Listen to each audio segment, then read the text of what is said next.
تو بے دین آدمی کو شیطان حلال خواہشات سے ہٹا کر کس طرف لاتا ہے؟ بولے نا یار، حرام. وہ نکاح سے ہٹائے گا، زنا کی طرف لائے گا. تو ہر چیز میں ایسا ہی کرے گا شیطان.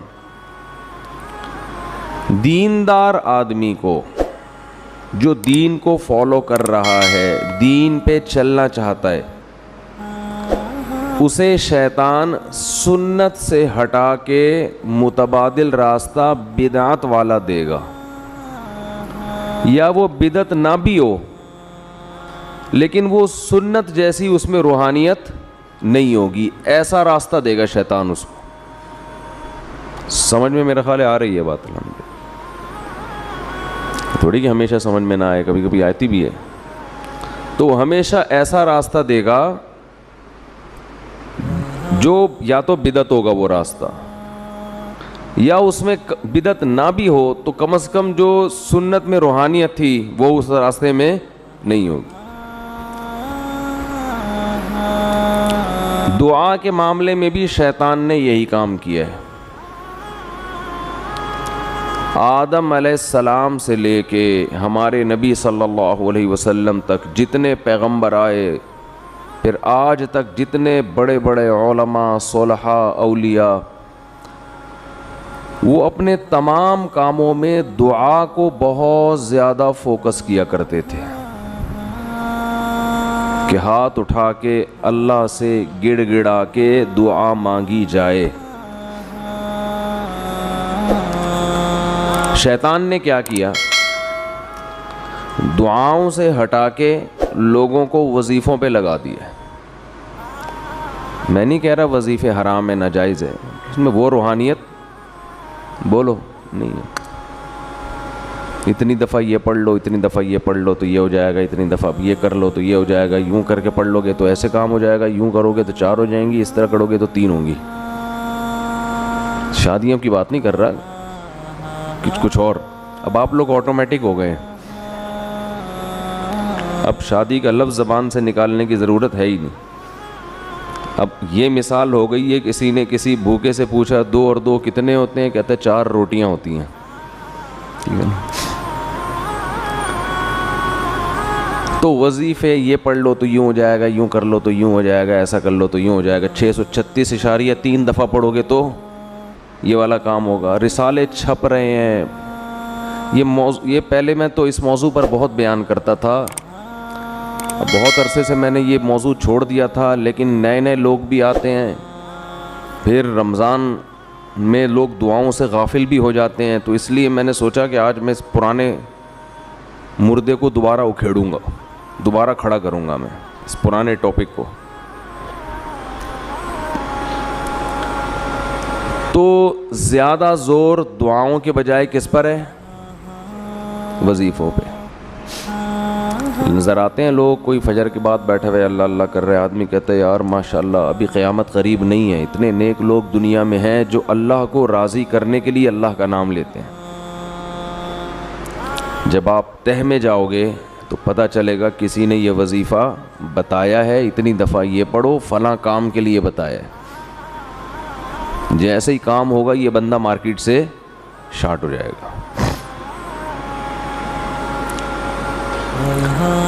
اللہ اور بندے کا جو تعلق ہے نا، اللہ یہ قائم کرنا چاہتے ہیں. اسلام کا حاصل کیا ہے؟ خلاصہ کیا ہے؟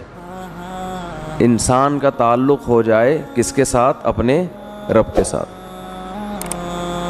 یہ تعلق جتنا دعا سے ہوتا ہے اتنا دنیا میں کسی چیز سے نہیں ہوتا. براہ راست آپ اللہ سے خطاب کر رہے ہوتے اس میں.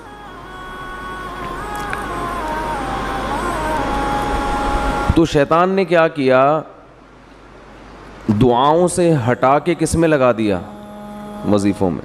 وہ بھی دعا ہی ہوتی ہے وظیفہ بھی، لیکن اس میں جذبہ دعا والا نہیں ہوتا. وہ پڑھا جاتا ہے، مانگا نہیں جاتا. کہتے ہیں کتنا وظیفہ پڑھ لیا. دعا میں یہ نہیں کہتے کتنی پڑھ لی، کتنی مانگ لی. یہ بہت بڑا فرق ہے. اور کمال کی بات ہے، قرآن و سنت میں جو پیغمبروں کی دعائیں ہیں ان کو بھی ہم نے وظیفے بنا کے پڑھنا شروع کر دیا ہے, وہ بھی مانگی نہیں جا رہی. یونس علیہ السلام اللہ کی اجازت کے بغیر اپنی قوم کو چھوڑ کے نکل گئے. اللہ کی طرف سے آپ کو تنبیہ ہوئی, سمندر میں ڈالے گئے, مچھلی نے آپ کو نگل لیا. تو اب وہاں یونس علیہ السلام نے مچھلی کے پیٹ میں بیٹھ کر لا الہ الا انت سبحانک انی کنت من الظالمین یہ دعا مانگی تھی, جس کے یہ الفاظ تھے. یہ دعا تھی, اے اللہ تیرے سوا کوئی عبادت کے لائق نہیں ہے, سبحانکا تو ہر عیب سے پاک ہے. کیا مطلب؟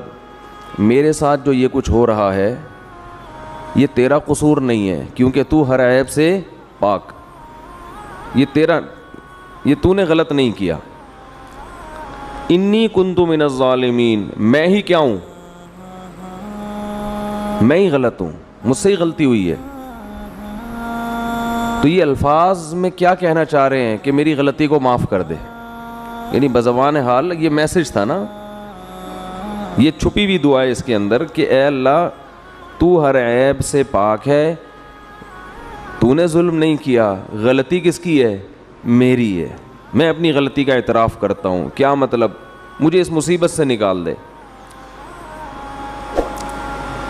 فاستجبنا له فاستجاب له فنجیناہ من الغم, ہم نے دعا کو قبول کیا اور ان کو اس غم سے نکالا ہے ہم نے.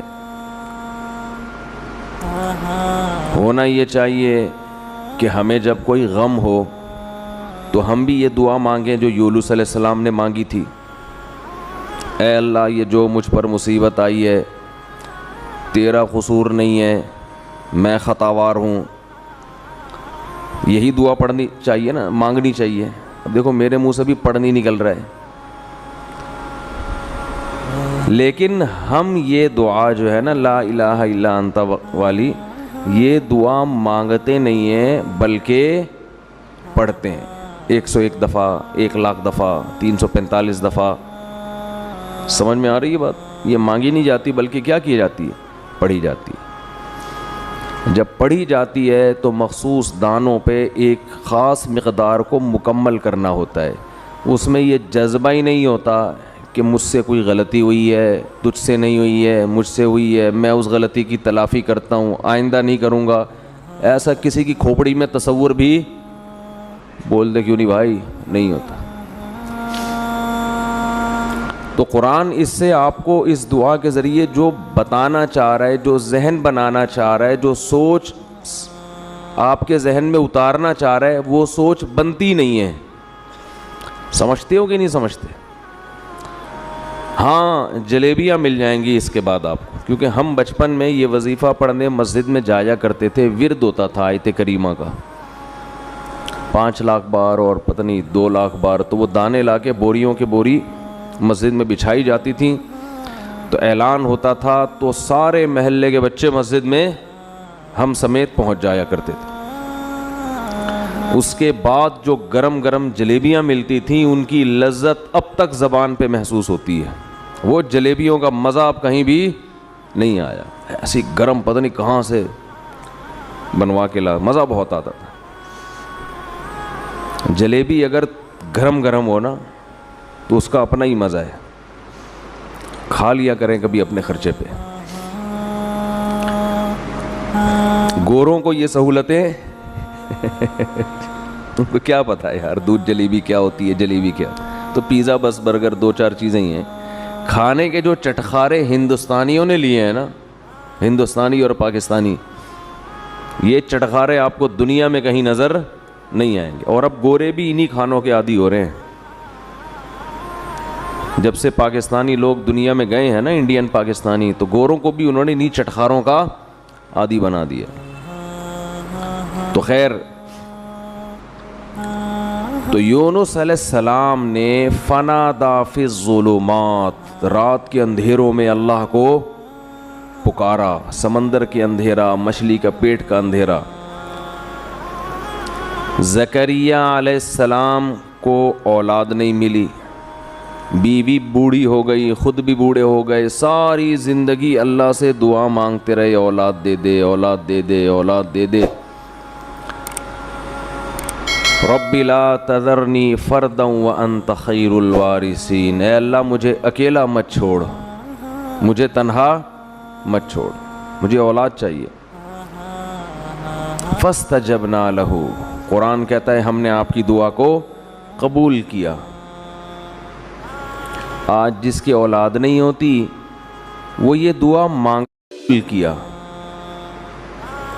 آج جس کی اولاد نہیں ہوتی وہ یہ دعا مانگتا نہیں ہے بلکہ 101 دفعہ پڑھتا ہے۔ سمجھ میں آ رہی ہے بات؟ تو اللہ سے دعا کا تعلق قائم کرنا چاہیے ہمیں۔ سب سے مضبوط بندے اور اللہ کا جو ریلیشن ہے نا، یہ دعا کے علاوہ کسی چیز سے نہیں بنتا۔ لیکن جو کام سب سے مقدس ہوتا ہے اس شیطان رکاوٹ بھی سب سے زیادہ بولو اسی میں ڈالتا ہے۔ شیطان آپ کو کسی عبادت سے اتنا نہیں روکے گا جتنا آپ کو دعا مانگنے سے روکے گا۔ آپ حیران ہوں گے کہ میں کیسی باتیں کر رہا ہوں، شیطان تو دعا مانگنے سے بالکل نہیں روکتا۔ ہاتھ اٹھاؤ، دعا مانگو، یوں کرو، صلی اللہ تعالیٰ علی خیر خلقی برحمتک یا ارحم الراحمین، پتلی گلی سے نکل لو۔ صبح شام 25 دفعہ مانگ رہے ہیں، مسجدوں میں بھی مانگتے ہیں، امام 27ویں رات میں بھی ہوتا ہے، ہول سیل کے حساب سے دعائیں چل رہی ہیں۔ اور ہم کہہ رہے ہیں کہ شیطان آپ کو جتنا دعا سے روکے گا اتنا کسی اور کام سے۔ شیطان کیا کرتا ہے؟ دعاؤں سے ہٹا کے کہاں لگا دیا؟ وظیفہ، یہ پڑھ لو اتنی دفعہ، یہ پڑھ لو، یہ پڑھ لو۔ ہاں تو میں یہ کر رہا تھا کہ جتنا دعا سے اللہ کا قرب ملتا ہے، تعلق بنتا ہے، اتنا کسی اور عبادت سے نہیں بنتا۔ تو شیطان سب سے زیادہ رکاوٹ جو ڈالتا ہے نا وہ دعا میں ڈالتا ہے۔ دعا نہیں مانگنے دو اس کو۔ تو میں یہ کہہ رہا تھا، آپ کہیں گے کہ اتنے تو مانگی جاتی ہیں دعائیں صبح و شام۔ اصل میں یہی مسئلہ ہے، مانگی نہیں جا رہی، پڑھی جا رہی ہیں۔ مانگی بولو نہیں جا رہی، پڑھی جا رہی ہیں۔ مانگنے کا اسٹائل وہ ہوتا ہے جو بھیکاری آپ سے جب بھیک مانگتا ہے، دیکھو نا مسجدوں میں کیسے کھڑے ہو کے مانگ رہے ہوتے ہیں، کیسی پہلے تمہید باندھتا ہے۔ وہ تمام حضرات سے گزارش ہے 2 منٹ کے لیے میری بات سن لیں، سب کو اپنی طرف متوجہ کرے گا، پھر رونا شروع کر دے گا۔ حالانکہ زیادہ تر فراڈ ہی ہوتا ہے اس میں۔ تو فراڈ اتنا اچھا ہے تو سچی مچی کا جب بھیکاری ہوگا وہ کیسا ہوگا آپ خود اندازہ لگاؤ۔ جب فراڈی اس اسٹائل سے مانگتے ہیں کہ آدمی کو لگتا ہے یہ بالکل حقیقت میں مستحق ہے، تو جو واقعی مستحق ہے اس کا اسٹائل کیسا ہوگا؟ یہ جو اکثر بھیکاری ہوتے ہیں نا، میں نہیں کہہ رہا 100%، اکثر ان میں فراڈی ہوتے ہیں۔ اکثر کیا ہوتے ہیں؟ اور رمضان میں تو پورا ایک ٹولے آتے ہیں ان کے، ٹھیکے دیے جاتے ہیں تو اس محلے سے، اور ان کے علاقے بکتے ہیں، چوک بکتے ہیں، یہ جو کیا کہتے ہیں اس کو یار، راؤنڈ اباؤٹ جو ہوتے ہیں نا، اکثر چورنگیاں، یہ بکتی ہیں بھیکاریوں کی۔ لیکن آپ مانگنے کا اسٹائل دیکھو بھیکاری کا، وہ یہ نہیں کہے گا آپ کے منہ پہ آ کے لا الہ الا انت سبحانک انی کنت من الظالمین، چھو، یہ نہیں کرے گا۔ وہ اس کی روح کو سمجھتا ہے، لا الہ الا انت سبحانک۔ وہ ایسا آپ کو روئے گا، وہ تو ہم اتنے بھیکاری فراڈی دیکھ دیکھ کے اب اثر ہم پہ ختم ہو گیا ہے نا ٹھیک ہے نا۔ لیکن وہ مانگنے میں کمی نہیں کرتا، وہ ایسے اسٹائل سے مانگے گا کہ آپ کا دل چاہے گا کچھ نہ کچھ تو دو اس کو۔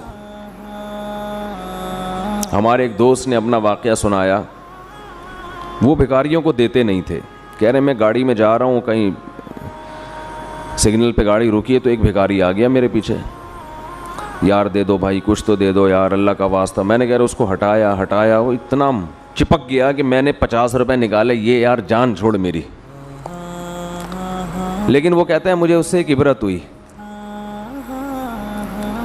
وہ کہتا ہے مجھ سے ایک گناہ ہو گیا تھا, تو اسی دن میں نے اس گناہ سے توبہ کی, اور توبہ میں اللہ کو یہ کہا کہ اللہ میں معافی کا مستحق نہیں ہوں, کیونکہ میں پہلے بھی توبہ کر چکا ہوں, بار بار توڑ رہا ہوں, مستحق نہیں ہوں.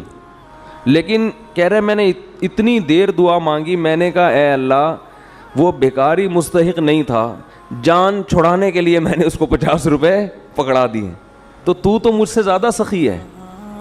تو بھی کہہ یہ کب سے مانگ رہا ہے, کب سے پیچھے پڑا ہوا ہے, چل معاف کیا جا. تو کہہ رہے میں نے اتنی دعائیں مانگی, ہدایت کی بھی اور رزق میں برکت کی بھی, اور واسطے سارے اسی بھکاری کے اللہ کو دے رہا تھا کہ اللہ وہ فراڈی تھا, دے دیا, میں بھی فراڈی ہوں. ٹھیک ہے نا, نہ مجھے مانگنا آتا ہے, نہ میرے پاس کوئی عمل ہے, 2 نمبر آدمی ہوں, بس دے دے, مستحق نہیں ہوں پھر بھی دے دے. تو دعا, یہ دعا تھی. اٹ از کالڈ کیا ہے, اٹ از کالڈ دعا. یہ جو اس پہلی دفعہ میرا خیال ہے اس بندے نے دعا مانگی ہوگی. تو یہ تو نمازوں کے بعد سب مانگ رہے ہیں. امام نے, آج کل دعاؤں کی سیٹنگ کیا چل رہی ہے, امام صاحب نے جب تکبیر کی نا امام صاحب نے, تو آٹومیٹک سسٹم نمازیوں کا شروع ہو گیا. نمازی سارے خود بخود روبوٹ کی طرح ہاتھ جا رہے ہیں, پھر کھڑے ہو جاتے ہیں. اس کے بعد سلام پھیر کے یاد آتا ہے اچانک یہ ہوا کیا ہے, درمیان میں گم. وہ ایک آدمی نے, امام صاحب نے 4 کے بجائے 3 رکعتوں پہ سلام پھیر دیا. پوری مسجد میں کسی نے بھی سبحان اللہ نہیں کہا. پیچھے 8ویں صف میں ایک آدمی نے کہا سبحان اللہ. امام نے کہا یار ان پورے نمازیوں میں سے تو کسی کو پتہ نہیں چلا, تجھے کیسے پتہ چل گیا کہ میں نے 3 پڑھی ہیں. وہ کہتے ہیں میری 4 دکانیں ہیں, 4 رکعتوں میں 4 کا حساب ہوتا ہے. آج 3 کے بعد ہی سلام کی آواز آ گئی, تو مجھے لگا کہ 1 رکعت امام صاحب پی گئے. امام صاحب 1 رکعت پی گئے. تو سارے سو رہے ہوتے ہیں. تراویح میں تو زیادہ ہوتا ہے یہ سلسلہ. پھر وہ ایک فارمیلٹی ہے دعا کی, اس پر ہاتھ اٹھا لیتے ہیں, یا اللہ فلاں کی بخشش کر دے, یہ کر دے, وہ کر دے. پورا ایک ترتیب سے مانگے. میں منع نہیں کر رہا اس سے, اس دعا میں جان نہیں ہے. امام کو بھی پتہ ہے میں نہیں مانگوں گا مجھے امامت سے نکالیں گے. مؤذن جو پیچھے جو نمازی ہوتے ہیں وہ سمجھتے ہیں کہ یہ نماز کا حصہ ہے, تو جب جو ہے تو چلو یوں کر لو, تو پھر یوں کر لو. ایسے چل رہا ہوتا ہے. جیسے وہ تعزیت کے لیے KPK میں دعا ہوتی ہے نا, پبلک آتی ہے, دعائے خیر, ہاتھ اٹھایا یا رکھے, چلو بھائی.